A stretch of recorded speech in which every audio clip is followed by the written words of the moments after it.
Welcome to this video on how to build a remote team and how to keep them motivated. First of all, why remote? Clearly, if you live in Canada or United States, hiring people locally is very expensive. That's why so many business owners, especially those in e-commerce, go overseas and they hire people from other countries. I work with so many different people, many different cultures. My employees mostly are from Eastern Europe, Philippines, Belize, Jamaica, Mexico, or Central America. Now, how do you hire people overseas? I used Upwork for many years, and it was a great tool in finding employees overseas.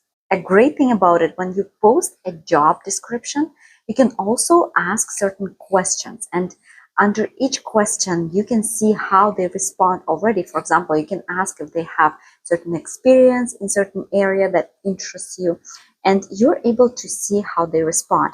If some of them respond in a non-serious way with one or two sentences, you can tell right away that they are not really interested, or maybe they're not detail oriented. If people respond well, you like their responses, you can move on and schedule a call with them. You can talk on Skype or you can talk on Zoom. When you interview them, I find it so important to understand what their values are. What is it that they want in life? Why do they want this position? Is it just temporary to make some money? Or is it because they're really actually interested and this is their skill set? And they like to help people, they like to work with clients. Also, you can ask questions to see if they're loyal, how loyal they were to previous employees. If they talk negative about previous employers, then it's not about the employer, it's probably about the person. It's because they see things negatively.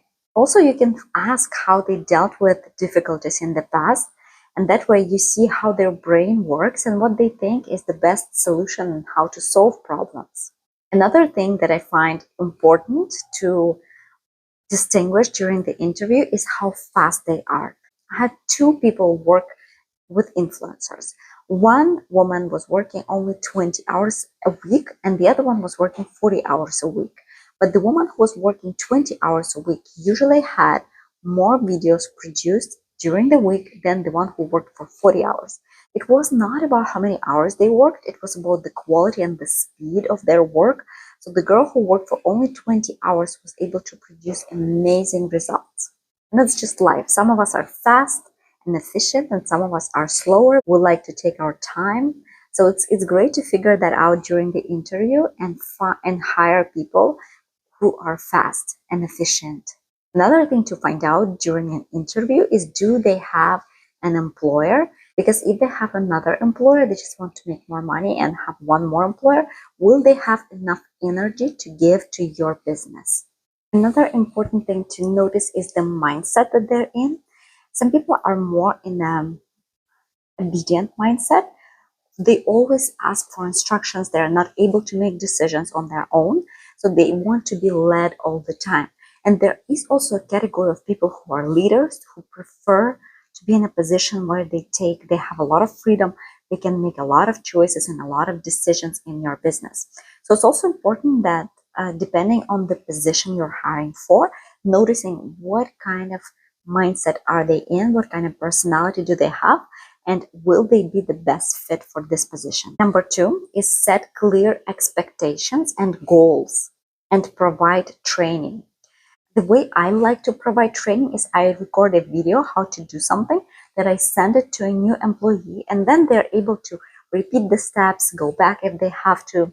For example, how to fulfill an order, how to communicate with a customer, where to find templates, how to communicate with an influencer, how to find an influencer, what are the criteria for the good influencer. So all those things can be recorded in a video and shared with the employee, and that way they're always able to go back and see and not bother you with every tiny detail how to do things.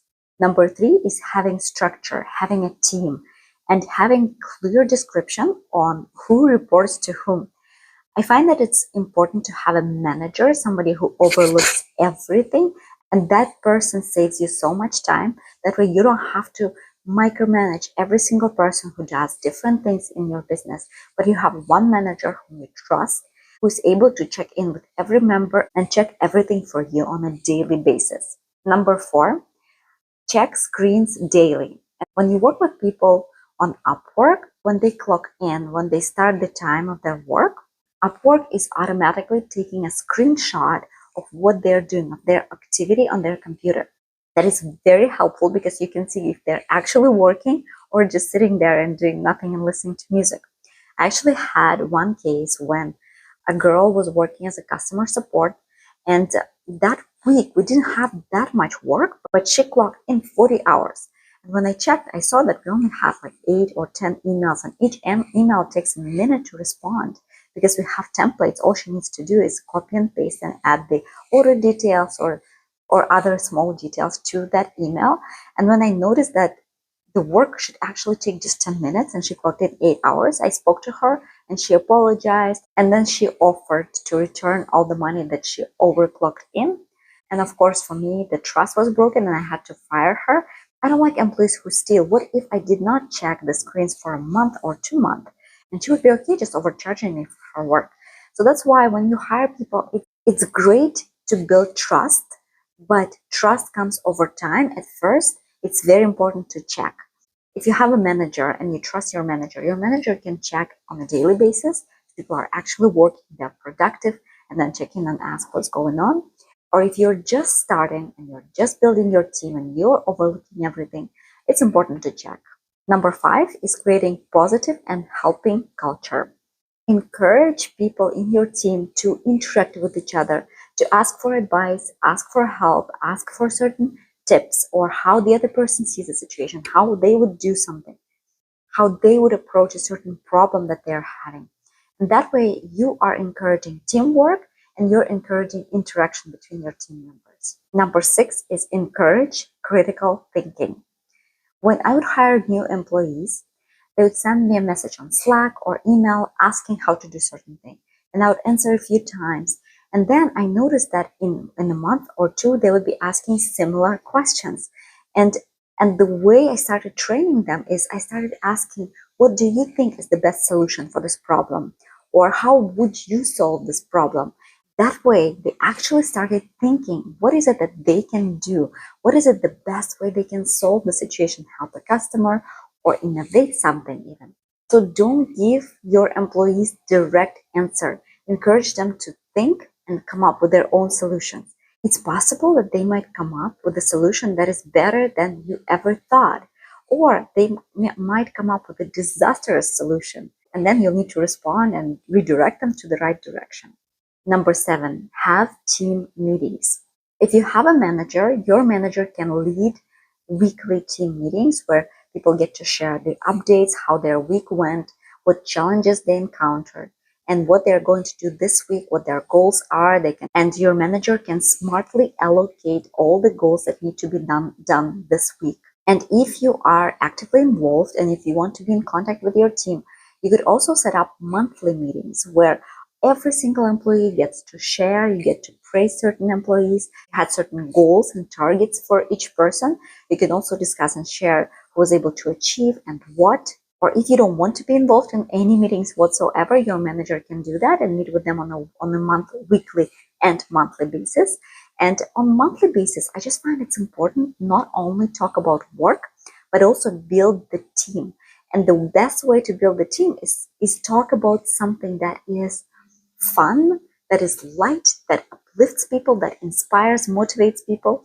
For example, with my team, we had a bonding component.